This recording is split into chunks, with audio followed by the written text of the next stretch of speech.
Hi, welcome to week 5. Today, or this week, we're going to talk about setting high academic expectations and talk about the correlation between having high expectations and classroom management. So I know in 712 you guys have already done some reading similar to the reading that I've assigned in Teach Like a Champion for this week in 713.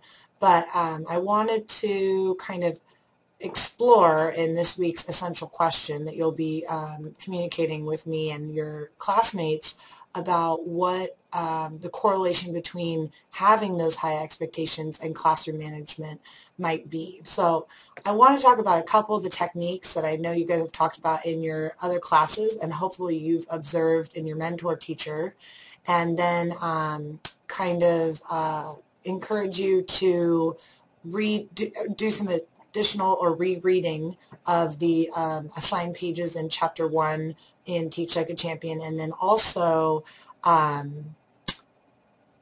think about how your mentor teacher either utilizes these techniques or doesn't. So thinking about ways that you can incorporate some of these techniques in order to create a situation in your classroom where you have less defiance and more active participation in your class. Okay, so the first one I want to talk about is the no opt-out technique, and as a university supervisor and as a teacher myself and seeing teachers, I really think that this one is essential as a classroom management tool. So this idea that a lot of your students are going to try to avoid being put in the spotlight in your classroom, and then you communicating that that is not okay. So it's not okay not to try is the basic premise behind this method.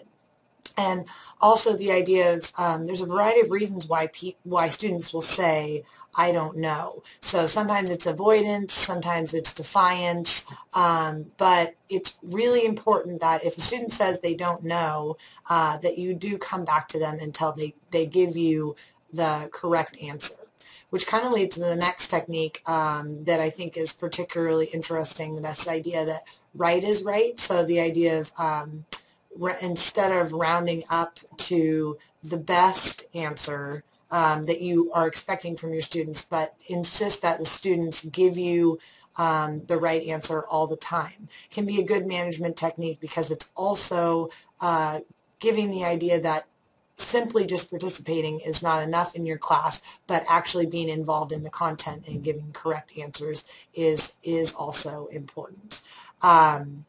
So they talk about in this chapter too using the academic language so that they'll recognize it in a test-like setting. I think is very important. I think another, in terms of management, this without apology technique is particularly interesting because if you introduce your content as boring or you give an apology for it, like, sorry guys, we have to do this, it's part of the standards, that is not a productive way to introduce a topic. So really thinking about how you introduce an activity can really help you in the long run in terms of your management in your class. So in your response, today's or this week's essential question is, what is the correlation between having high academic expectations and classroom management? So thinking about examples of teachers you've seen, or maybe non-examples of things that you think where the techniques could have been utilized to help, and you'll respond to that essential question based on the reading and the video clips that you watch. I hope you have a great week. I look forward to reading your responses.